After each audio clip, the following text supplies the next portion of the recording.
I'm the Director General of New Knowledge in English Center. So I created this project because I would like to make Burundians to speak English quite well because we're in East Africa.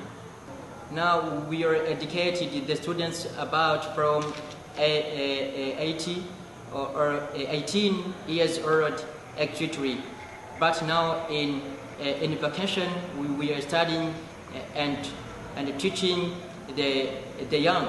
I mean the pupils who are 3 years old actually.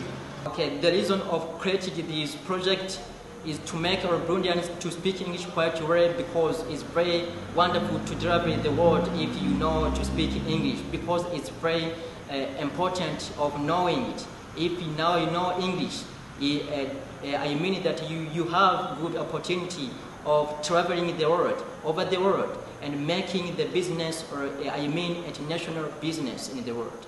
Now I call our people are still at their home and to come here to learn English because it's very important to know it. And there are some people imagining that English is very hard, but no, English is the language which is very easy to understand and to learn.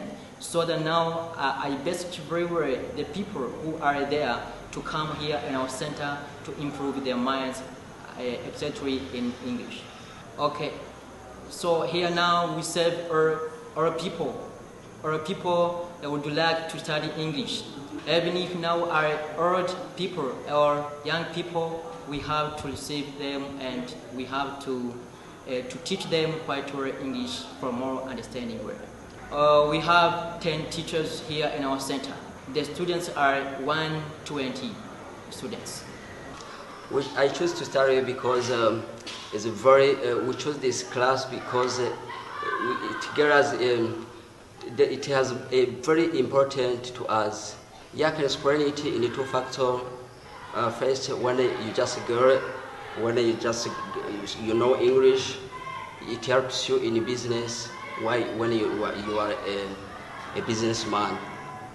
Secondly, while traveling abroad or foreign countries, it help you.